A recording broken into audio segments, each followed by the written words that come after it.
A Casa de Detenção de São Paulo, conhecida como Carandiru, foi um espaço que coletou tenebrosas histórias. Mas sem dúvida alguma, um dos fatos mais marcantes dessa instituição ficou conhecido como o Massacre do Carandiru. Ocorrido no dia 2 de outubro de 1992, o fato ganhou os holofotes da mídia nacional, internacional e influenciou a sociedade brasileira mais do que você possa imaginar. Fala galera, Joel Paviotti aqui do canal Iconografia da História, e hoje a gente vai falar finalmente sobre o Massacre do Carandiru de forma bastante detalhada para vocês. É um assunto que muitas pessoas pedem, a gente vai falar hoje. Tem uma participação especial aqui, fica aqui com a gente que vai ter uma participação excelente aqui com vocês para comentar sobre o assunto. E sem mais delongas, Fernandão, roda a vinheta.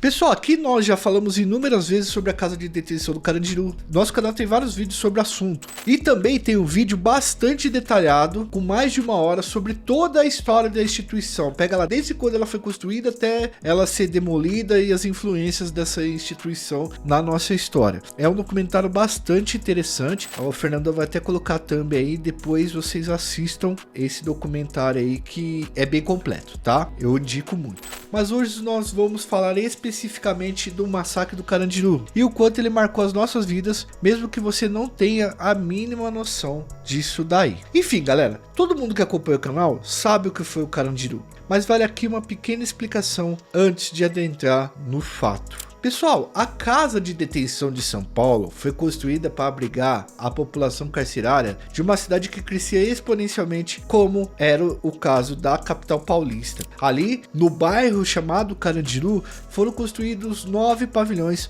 ocupados exclusivamente por homens. Nós falamos 9 pavilhões geralmente, pessoal, mas na verdade eram apenas 7. Um deles não foi construído e o outro era o espaço de triagem ali dos carros, dos caminhões e onde chegava todas as coisas, que era chamado de divinéia. Na imagem que o editor vai colocar na tela aí para você, fica mais fácil de entender do que eu estou falando, tá? Aqui o que nos interessa é compreender o que ocorria no pavilhão 9, esse pavilhão que ele está marcando aí para vocês, entre todos os pavilhões que existiam aí na Casa de Detenção de São Paulo, conhecido como Carandiru. Quando você vê no filme aquilo acontecendo e tal, é tudo ali no pavilhão 9, quase tudo ali no pavilhão 9. Galera, o pavilhão 9 era conhecido como o pavilhão geral. Geralmente esse local recebia presos com status de réu primário ou que aguardavam julgamento, tá? Estavam esperando o julgamento para saber se eram culpados ou não. Segundo nossas referências, era nesse pavilhão que realmente o bicho pegava. E havia motivos para isso. Muitas das pessoas que estavam ali tinham começado no mundo do crime há pouco tempo e tinha problemas de adaptação às regras da comunidade carcerária, tá? Era um moleque revoltado, rebelde, que os caras chamavam.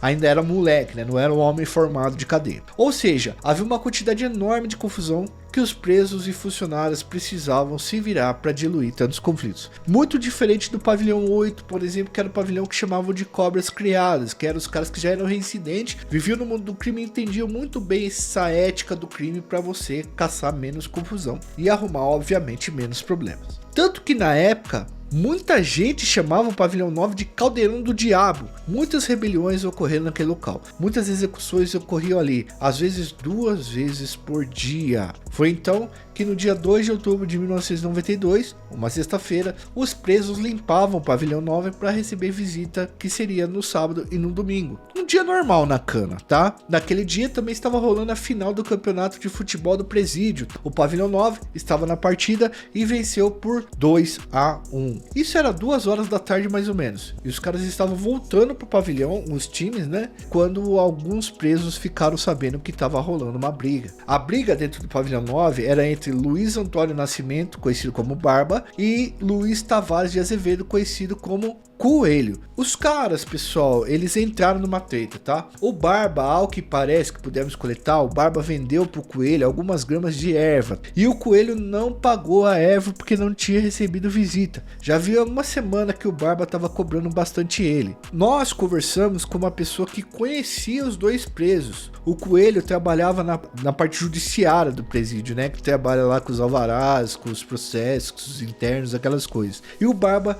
era um preso com bom bom comportamento também. Nenhum dos dois eram conhecidos por estar envolvidos em confusões dentro de quadrilhas ali dentro do Carandiru. Então, o Barba cobrou o Coelho e disse que o Coelho não era homem. Rapaziada, você fala que um cara não é homem dentro da cadeia, você tem que sustentar o que você falou depois, é um negócio bastante complicado. Bom, o Barba então, cobrando um cara que ele precisava, o Coelho, subiu pro terceiro andar do pavilhão e pegou um pedaço de pau pra ir bater no Coelho que tava devendo pra ele. Ele foi dar um pedaço de pau no Coelho, mas o Coelho tava armado com um estilete. O Coelho tomou o pau da mão do Barba, ele deu uma paulada e o pau fechou. Como você vai cobrar um cara que é vacilão, que tá devendo, que é caloteiro, você vai dar um castigo no cara e na verdade o cara arranca o pau da sua mão e o cara que bate em você, entendeu? Isso não podia ficar por isso mesmo e o Barba acabou entrando na treta com o cara. E galera, naquela época, as pessoas lá dentro do Carandiru, elas andavam em grupos e os grupos eram divididos assim, ó, galera da Zona Oeste, galera da Zona Norte, galera da Zona Leste, galera do interior. Essas pessoas elas se protegiam. O Barba e o Coelho andavam em grupos de regiões diferentes, tá? E esses dois grupos passaram a se estranhar ali dentro daquele momento, 2h30 da tarde de uma sexta-feira, por conta dessa briga do Coelho e do Barba. O pavilhão 9 na época estava com 2.000 e poucos presos. Era um barril de pólvora, tá? Bom, vamos lá. Esse momento é muito complexo de se contar antes do evento fatídico, tá? Além de várias versões, há um conjunto de desinformações, ações erradas, precipitações e até maldades mesmo, tá? Com a briga entre o Coelho e o Barba, os dois foram levados até a enfermaria e os grupos deles ficaram debatendo o que tinha acontecido, mas sem os caras se pegar, entendeu? O Barba e o Coelho não procuraram a faxina para resolver a situação, nem avisaram seus grupos de que ia ter treta. Então, tipo assim, eles brigaram, mas eles não procuraram o cara que tomava conta ali, o preso que tomava conta daquele setor, daquele espaço, para poder resolver a briga, para os caras poderem desenrolar, ou seus próprios grupos. Os grupos viram que eles tinham brigado e os grupos estavam lá para resolver o assunto, tá? E aí virou uma muvuca. Os ânimos estavam exaltados e a coisa começou a ficar feia. Os agentes penitenciários, né, hoje policiais penais, mas antes eram agentes penitenciários, é bom colocar isso aqui, porque às vezes o policial penal ele cobra a gente. Não, a gente não é agente penitenciário, é polícia penal, isso eu sei, mas eu tô falando daquela época. Bom, os agentes penitenciários entraram e tentaram intervir e trancar os presos. Os presos se recusaram a ser trancados e alguns deles resolveram aproveitar o momento para cobrar desavenças passadas. Pessoal, antes, ali no pavilhão 9, os agentes penitenciários soltavam o pessoal da tranca de manhã e os caras só eram recolhidos lá pelas 16, 17 horas. Com essa confusão que teve do Coelho e do Barba, que as duas quadrilhas dos caras se juntaram para se cobrar, os agentes penitenciários quiseram trancar o pessoal e o pessoal se revoltou porque não queria ser trancado naquele momento, tá? Mas o fato é que a informação que saiu de lá de dentro do pavilhão 9 foi que presos estavam descontrolados, que é uma versão bastante questionável, principalmente pelos sobreviventes. O que a gente conversa com sobreviventes que passaram por lá, e é unânime nesse fato, e até agentes penitenciários que passaram por lá, é que na verdade os caras conseguiram acabar com a confusão e enfim, não tava tendo uma rebelião. Mas o recado que saiu de lá de dentro do pavilhão pelos agentes penitenciários era que tava rolando uma rebelião lá dentro. E assim, aí como saiu essa informação, um alarme foi tocado. Era uma espécie de sirene alta para avisar que as coisas não estavam normais dentro do pavilhão 9.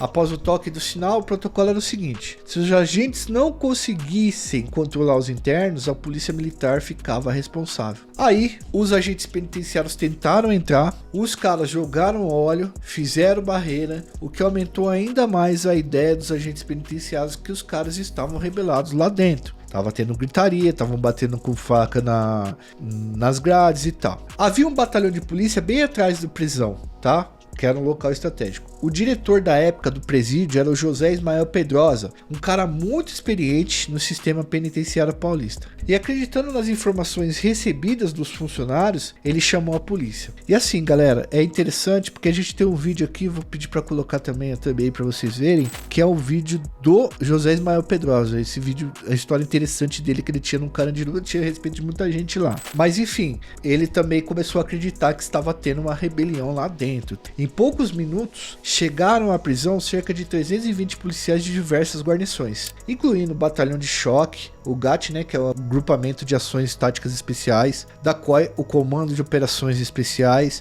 e membros da Rota, Rondas Ostensivas, Tubias e Aguiar. Esses caras fritavam mesmo os outros. Além dos policiais, estavam 2 juízes corregedores e um representante da área penitenciária da Secretaria de Segurança, porque estava acostumado a rolar rebeliões dentro do Carandiru e sempre havia essa mobilização. A polícia entrou dentro do presídio e foi para frente do pavilhão 9. Eles trancaram o portão do pavilhão e ficaram ali em frente. Uma tropa bem armada e com muitos cachorros, tá? O secretário da época era o Pedro Campos. Ele passou o comando da operação das mãos do José Pedrosa para o coronel Biratã Guimarães, chefe do Comando Metropolitano da Polícia Militar de São Paulo. Até então, as forças policiais estavam em frente ao pavilhão 9, tá? E eles chegaram a cortar a água e cortar a energia do local. Só que era 2 de outubro isso, só que no dia 3 de outubro, no sábado, haveria eleições municipais. O governador Luiz Antônio Fleury estava apoiando um dos candidatos, o Aloysio Nunes, né? A confusão precisava acabar rapidamente para não ter problema no pleito eleitoral. Então veio ordem para invadir. Até hoje é meio que controverso quem deu essa ordem, mas o Fleury, que era governador na época, disse que se ele tivesse no local, na porta do presídio, ele também teria dado a ordem para invadir. Nesse momento, presos do pavilhão 9 já tinham visto na TV que a polícia iria invadir. Os detentos entraram em desespero e resolveram, enfim, tomar algumas metodologias e fazer algumas coisas ali para impedir que a polícia entrasse. Como eu disse para vocês que eles fizeram com os agentes penitenciários: jogar óleo na escada, tentar colocar fogo em colchão para que os caras não entrassem. Era umas 16 horas quando a tropa de choque e a rota entraram no pavilhão 9. Os presos jogaram óleo no colchão, enfim, como eu disse para vocês. Totalmente desnuca, a mão na cabeça, fomos mortos. Execução sumária. Eles mataram dentro do xadrez. Eles jogavam de cima, no fosso do elevador.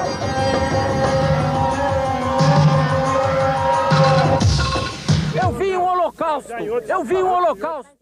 Um grupo formado por juristas, jornalistas, acadêmicos e policiais entraram no pavilhão 9 no sábado pela manhã e começaram a ver que a coisa tinha sido muito mais grave do que eles imaginavam. Um dos peritos que entrou no local disse que observou por vários minutos litros e litros de sangue descendo pelas escadas. Mas o que realmente aconteceu lá dentro, galera? Como que foi esses detalhes? Nós fomos buscar um trabalho da Fundação Getúlio Vargas organizado pela professora Marta Machado, o que rolou lá dentro. Marta fez um trabalho esplendoroso aqui junto com Maria Cis Machado e outros autores que se debruçaram anos para entender esse processo. A princípio, cara, o que a Marta fala? A gente vai deixar inclusive o trabalho dela aí no primeiro comentário. A polícia alegou, dentro do processo judicial, que os policiais entraram para impedir que os presos tirassem a vida dos outros presos, para acabar com a rebelião. Nos dias seguintes, a polícia militar até publicou umas fotos com os manequins com roupas rasgadas, mas teve muitas críticas porque as roupas nem sujas estavam, parecia que era algo forjado mesmo. Segundo a defesa de Biratã Guimarães, os presos receberam os policiais com estiletes, facas embebidas com sangue e armas de fogo. Então, na troca de tiro, perderam a vida 111 presos dentro do pavilhão 9. Bom, essa que eu contei seria a versão dos policiais. Não tinha revólver, não tinha refém. Você tinha que se defender dos cachorros, de tudo. Os policiais garantem que os presos atacaram a tropa usando facas, estiletes e 13 armas de fogo. Já pensou se nós tivéssemos 13 armas de fogo aqui na mão, nós? Pô, não tem um PM. Com 13 armas de fogo na mão, o que vocês teriam feito? Uma fuga em massa. Agora vocês vão ouvir a versão da perícia e a denúncia do Ministério Público de sobreviventes de agentes penitenciários, o que eles contam. A denúncia diz que os policiais militares entraram no pavilhão 9 e alguns policiais atiraram em presos no primeiro pavimento. Após o Biratã ser atingido nos primeiros minutos, não se sabe pelo que até hoje, eu já disse as duas versões para vocês, a tropa tanto de choque quanto a rota passaram a atirar nos presos, tá? Após tirar a vida de uma série de pessoas, inclusive gente que estava dentro da cela, fechado ali dentro da cela, então não oferecia praticamente perigo nenhum, o cara estava preso, tá? Não tinha como soltar o cara. Muita gente foi sendo executada ao longo de vários pavimentos ali. Quando terminou a ação, os policiais obrigaram os presos a saírem nus para o campo de futebol. Outros ficaram carregando corpos. Houve mudança no lugar dos corpos para complicar a investigação. Os presos que carregaram os corpos também foram executados. Cachorros foram usados para dilacerar partes dos presos. Em pelo menos 3 celas, todos os habitantes do lugar foram executados sumariamente. Em uma cela havia 14 presos. Todos perderam a vida à bala. Os presos sobreviventes passaram por um corredor polonês em que policiais batiam e terminaram de tirar a vida de mais outros presos. Eles me tiraram de madrugada da cela, só de calção, me colocaram na parede de vidro com mais uns 10 companheiros, deram um monte de paulada na gente e falaram: vai carregar o futuro de vocês, que o futuro de vocês é tudo a morte. Pessoal, falando sobre isso, de todos esses executados e tal, lógico, tem muitas imagens que a gente não pode colocar aqui. O que acontece é que a gente fez um vídeo pro pessoal do Apoia-se, que é membro do canal, que a gente deixa no mural lá, mostrando as imagens do que ocorreram nesse evento do massacre do Carandiru, tá? A gente não pode mostrar elas aqui para vocês por restrição da plataforma, mas eu acho que as pessoas precisam ver exatamente pelo fato de entender o que foi aquilo, tá? Então a gente vai liberar esse link para vocês, mas é o link pro pessoal do Apoia-se e pros membros do canal. A gente não tem como liberar ele publicamente, exatamente pelo fato de ter essa restrição dentro da plataforma, tá? Até aproveito para falar um pouco do Apoia-se. A partir de R$2, vocês fazem parte do nosso Apoia-se, tem conteúdos exclusivos e ajuda a gente a produzir vídeos sobre esse tema, que é um tema bastante complexo e que muitas vezes sofre restrições de monetização, certo? E se precisar também, se você quiser, não valeu e tal, faz um pix pra gente e vira membro do nosso canal. Bom, continuando aqui. Vamos dar alguns números das pesquisas da Marta Machado só para vocês entenderem. A polícia apresentou 13 armas de fogo e 165 facas, alegando que estavam com os presos. Uma pesquisa Datafolha, que entrevistou 1.080 pessoas, revelou no dia 8 de outubro que 29% dos entrevistados consideraram correta a ação da polícia ao invadir o Carandiru, 53%, enquanto 53% opinaram que a ação foi incorreta e 18% não souberam responder. Olha como é que a repercussão não deu tão certo também na época, como algumas pessoas dizem. Segundo a perícia da Polícia Civil, pessoal, haviam atiradores da polícia posicionada nas soleiras das portas, tá? Apontando a arma para os fundos e para as laterais das celas. Os vestígios demonstraram que os caras colocaram a metralhadora no vão da cela, naquele espacinho da cela, que era o espacinho onde entrava comida, e fuzilaram todo mundo ali de cima para baixo. Então, quem tivesse dentro da cela ali iria tomar bala, porque os caras fuzilaram a cela inteira. A conclusão ainda diz, do estudo da Machado, que possivelmente 75% dos finados foram executados dentro da cela, já presos. Tá? No primeiro andar foram executados 15 presos, no segundo 73, no terceiro 8 detentos e no quarto 15 detentos. Das 515 balas extraídas de dentro dos cadáveres, né, munições extraídas de dentro dos cadáveres, 126 acertaram a cabeça, 223 o tronco e 31 o pescoço, tá? Perderam a vida presos bastante jovens. Quase 50% dos presos que perderam a vida nesse evento, daquele dia, tinham entre 19 e 25 anos. A mesma idade das vítimas da letalidade policial nas ruas no período. Dias após o ocorrido, a população passou a cobrar uma resposta do Estado pela questão do que tinha acontecido ali no Carandiru.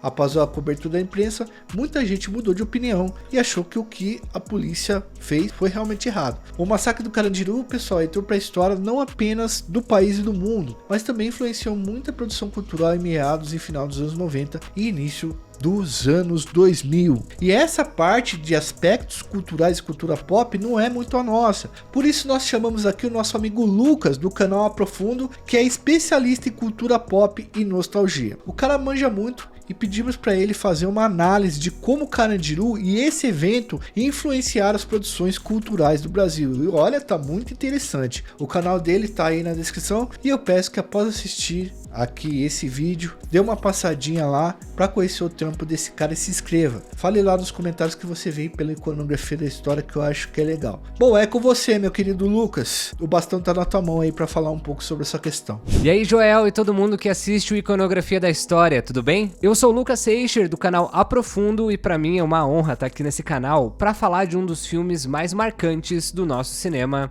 o Carandiru. Carandiru foi lançado na fase final da retomada do cinema brasileiro, um período de revitalização da indústria cinematográfica nacional após a crise dos anos 90, quando a Embrafilme foi desmantelada. Iniciado com Carlota Joaquina, a princesa do Brasil, essa fase contou com filmes marcantes como O Quatrilho, O Que É Isso, Companheiro e Central do Brasil, e durou até 2003. Na virada para os anos 2000, o cinema brasileiro, liderado pela Globo Filmes, se consolidou com O Alto da Compadecida e Lisbela e o Prisioneiro. Simultaneamente, filmes como Cidade de Deus mostraram o potencial do cinema brasileiro para abordar importantes questões sociais e políticas. Algo que a gente não podia fazer devido à censura na ditadura militar. E não teria alguém mais qualificado para essa tarefa do que um dos maiores diretores que o Brasil já teve, o Héctor Babenco. Nascido em 1946 em Buenos Aires, ele foi um diretor, roteirista, produtor e ator naturalizado brasileiro. Conhecido por retratar histórias de pessoas à margem da sociedade,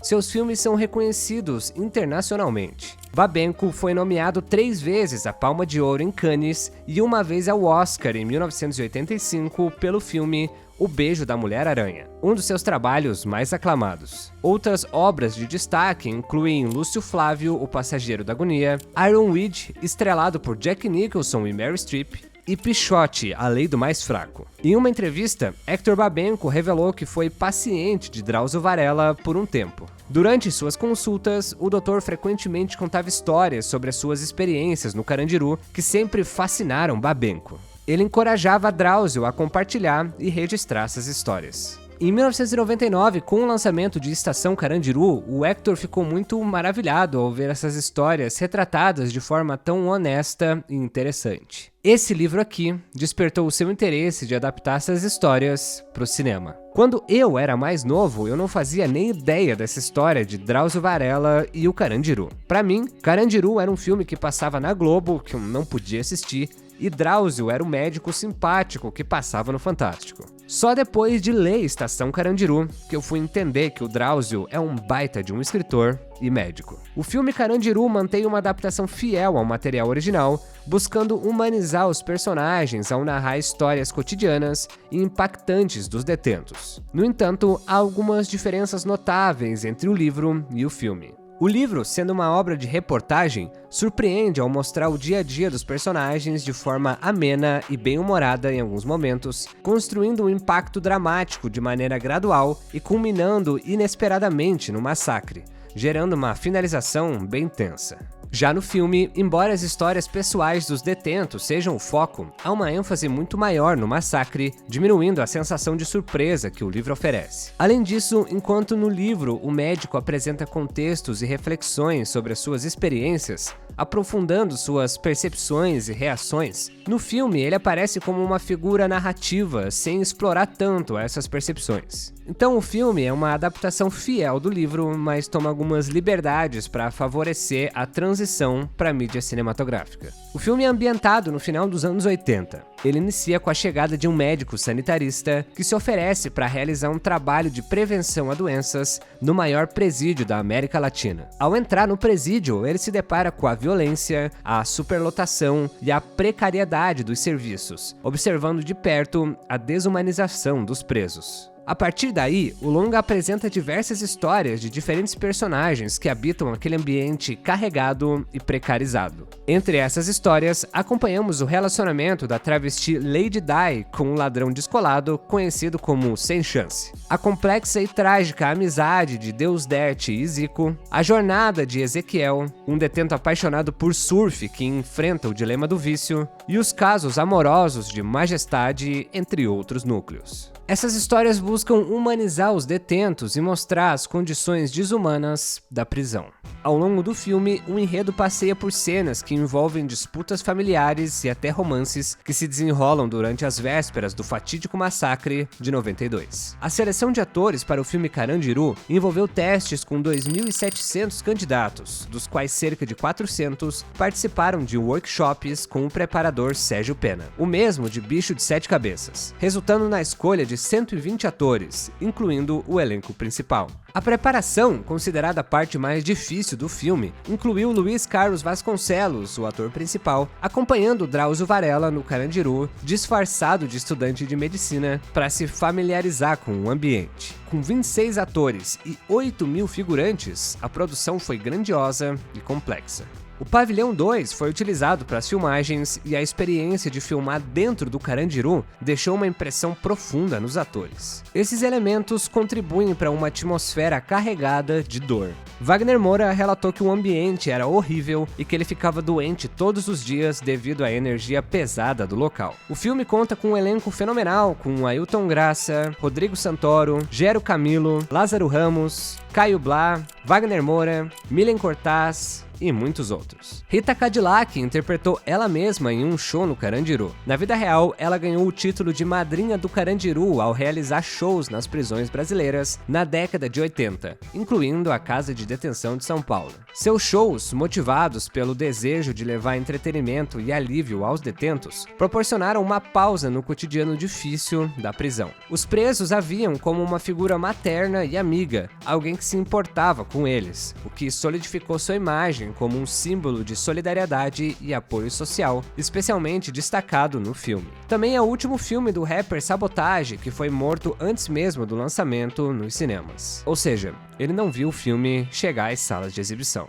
Carandiru foi o filme nacional mais visto de 2003 e também ficou em terceiro lugar no ranking geral, só perdendo para Todo-Poderoso e Matrix Reloaded. Ele atraiu mais de 4,6 milhões de espectadores, marcando assim a fase final da retomada do cinema brasileiro. Além do seu sucesso nas bilheterias, Carandiru foi escolhido para representar o Brasil na busca de uma indicação ao Oscar de melhor filme estrangeiro.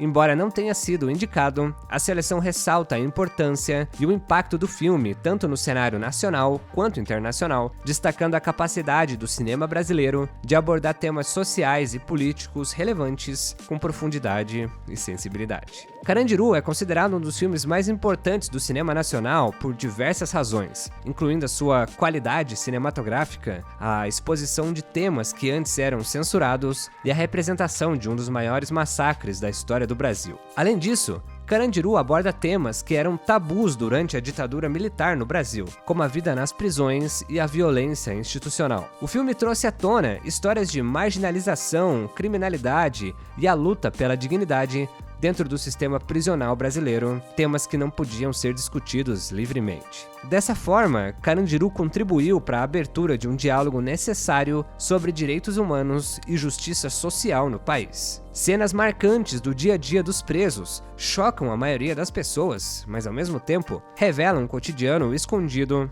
da maioria do público. Ao retratar de forma realista e impactante a superlotação, a violência e a degradação dos detentos, Carandiru não apenas preserva a memória de um dos episódios mais trágicos da história do Brasil, mas também denuncia a brutalidade e a falência do sistema prisional. Em suma, Carandiru é uma obra fundamental que combina excelência artística com uma poderosa mensagem social.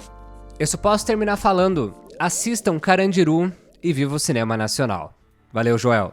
Além de tudo isso, que foi muito bem explicado pelo Lucas, pessoal, pesquisadores afirmam que o evento, foi fundamental para o nascimento do primeiro comando de São Paulo. Após o massacre do Carandiru, a política do sistema penitenciário sofreu várias alterações com a construção, por exemplo, da Secretaria de Administração Penitenciária, a SAP, criada por Michel Temer, que depois virou presidente do Brasil. Após mais de 30 anos, 76 PMs foram condenados, mas a Justiça de São Paulo acabou anulando o júri. O Ministério Público recorreu no STF e a condenação foi mantida, mas a Justiça de São Paulo não executou a pena e os condenados continuam respondendo em liberdade. No fim das contas, parece que ninguém será preso pelo ocorrido e parece que existe uma certa letargia do Estado a cumprir essas questões. Além desses pontos, o coronel Biratã foi condenado a 623 anos de prisão, mas acabou sendo absolvido e foi executado estranhamente em 2006 a tiros dentro de seu apartamento num bairro nobre de São Paulo.